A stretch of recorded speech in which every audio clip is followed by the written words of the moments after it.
Hi there guys, Strix here, bringing you an update video once again over the new updates to Oldschool RuneScape on May 26th, 2016. If you guys like this video and you want to see one every week, be sure to let me know in the comment section. So the first thing on the list today is the addition to the rewards obtained by finishing Monkey Madness 2.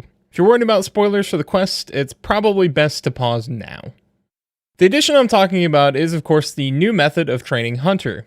It's a deadfall trap for catching maniacal monkeys by their tails. You can only set up one deadfall trap at a time, but each monkey you catch by its tail will reward you with 1000 hunter experience. The deadfall trap must be baited with a banana. To access the area, you need to have completed Monkey Madness 2, of course, and the hunting area is located where Glough's old lab entrance was. It's near where you killed Kruk. You can get there pretty quickly with the shortcut, so bring your Ninja Grigri. A Grigri is required for the activity anyways. Speaking of requirements, you'll need a Ninja Grigri, 60 hunting, a knife, and plenty of bananas. Taking Bones to Bananas tabs is recommended, but it is not required, since there are some banana trees nearby. The reward for hunting monkeys is mostly experience, but you will commonly get a damaged monkey tail that you can use a knife with to obtain sinew. Sinew is used to make crossbows. Very rarely, you will receive a normal, undamaged monkey tail, which is used to string a ballista. These are very rare, and I haven't yet heard of anyone getting one. Lots of folks have speculated that it's a 1 in 10,000 or even 1 in 32,000 drop rate, which would make sense because how expensive they are. I mentioned experience earlier, so here are some rough XP rates for you. My experience per hour at 83 was between 90,000 and 100,000 experience per hour. I asked a few friends what their XP rates were, and at 70, you're looking at getting 85,000 experience an hour. 99 hunting will net you 130,000 experience an hour. As for my thoughts about monkey hunting, besides a few hilarious graphical glitches that you can find on Reddit, this update serves its purpose. It's a low reward, low effort, and moderate XP method of training Hunter. It's a somewhat AFKable method, but there isn't really much reward, so I don't see the harm. Most people will opt to catch red chinchompas anyways, because it's better XP and better money, by far. But for the lazy among us, this update seems perfect. Now, next up is something I think we've all been pretty excited about. It's been all over Reddit. It's been in the past few Q&As. People are very excited. And that is the Boss Slayer Helm or the Slayer Helm recolors. Now, there are 3 helms, and each one corresponds to a boss in Oldschool RuneScape. They are upgraded with the heads of these bosses. The 3 bosses are King Black Dragon, the Calphite Queen, and the Abyssal Slayer / Abyssal Demons. These helms are cosmetic upgrades to the current Slayer Helm, and you can unlock them at any Slayer Master for 1,000 Slayer points for each one of the helms. Once unlocked, you can upgrade or disassemble your boss helm at will. If you disassemble your helm, you will receive the boss head back. The 1000 Slayer points is arguably the easier part of unlocking these upgrades, depending on your proficiency and luck at slaying bosses in Oldschool RuneScape. A King Black Dragon head from King Black Dragon is 1 in 128 drop rate. Likewise, a head from Calphite Queen is 1 in 128, but it's also sought for the Desert Elite Diary, so if you get a KQ head, you might want to think twice before you use it to make yourself a boss Slayer helm. Finally, the Abyssal Head can be received from Abyssal Sire with a drop rate of 1 in 1,280.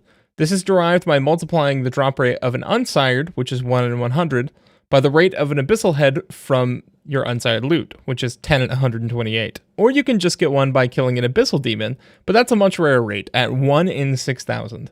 The Abyssal Head is definitely the hardest to get among the 3. My thoughts are that each of these helms are a unique cosmetic upgrade that will be highly sought after for Fashionscape, and each of these helms shows your proficiency as a Slayer in Oldschool RuneScape.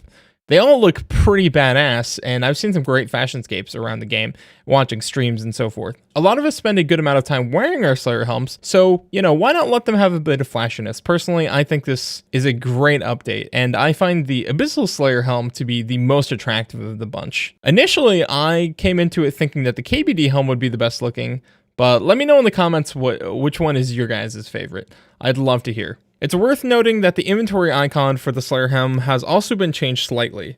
The in-game model was not changed in any way for the default Slayer Helm. Modghost has commented on his Twitter that the old inventory icon was a bad port from RS3, so he created his own icon to use with the new Slayer Helms. Now, the next thing on the list is something most of us have been waiting for since the release of Zeya, which is a player-owned house portal on the new continent. Well, we finally have it, and it is located on the southern part of the Hosidius area. Specifically, it's right here next to the Xerxes Guardian teleport. This will make for quick and easy access to the magic trees and the farming patches in the Hosidius area. Of course, like every player-owned house, you can redirect your teleport tablets there. There's a minimum requirement of 25 construction if you want to redirect your house tablet there, or if you want to move your player-owned house location to Korend. Speaking of moving your house there, it's only going to cost you 8,750 coins to do so.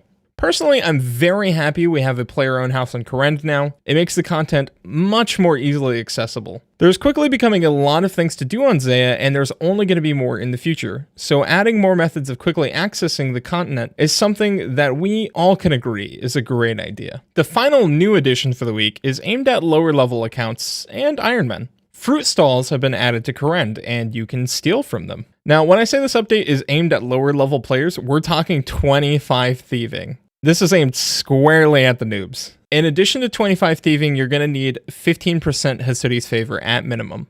The fruit stalls are located just east of the player-owned house portal and directly south of the Xerxes Garden teleport location.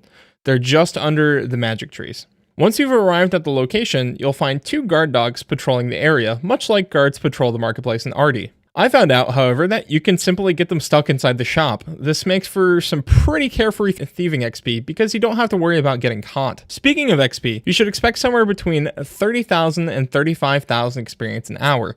That is not bad for level 25. Levels 25 to 30 are usually done either at Silk or Warriors before you move on to doing the feud quest, since the feud gets you from 30 to 37. This method is faster than either doing Silk or Warriors, so it's a pretty good method. Besides XP, you'll be able to get various fruits from the stall, including a new item, the Golavanova fruit top. Of the other various fruits you'll get, only the pineapples, papayas, and jengerberries are worth keeping. The Golavanova fruit top is a new item that you can use to create a botanical pie. Botanical pies require level 52 cooking to make. Currently, the lunar spell Bake Pie does not work with the botanical pie, but I'm pretty sure this is a bug and it will get fixed fairly shortly. The botanical pie will provide you a +4 boost to your Herbler level when eaten, which is pretty amazing for Ironmen. Herbler is one of the toughest skills to train on an Ironman, so you constantly have to boost for high-level potions like Sardome and Brews, combat potions, extended anti-fires, and anti-venoms for that all-important Zelro slaying.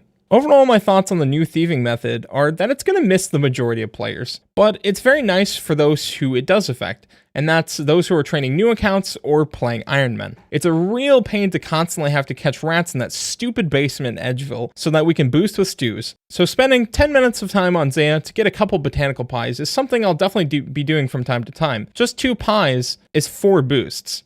As a passing thought, I'd like to also mention 2 of the more important bug fixes or small changes this week. Green Dragons are now assigned only if you have above 65 combat if you slay with your combat level preferences turned on.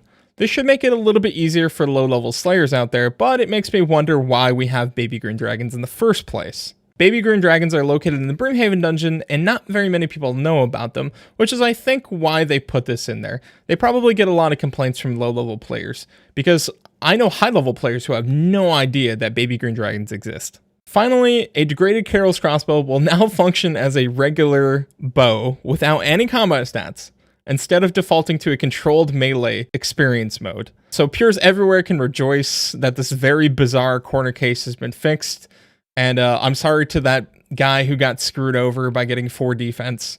I mean, this is a very bizarre bug. I don't know how Jagex would have figured this out, and I'm sorry that they can't roll back your account, but it is what it is. You know, you took one for the team, man. I hope you guys enjoyed this week's updates and my thoughts about them. If you thought the video was pretty good, then please share it with your friends and give me a like. It helps me keep up my motivation to keep making these videos every single week, and that's going to conclude the video. So I will see you guys next time.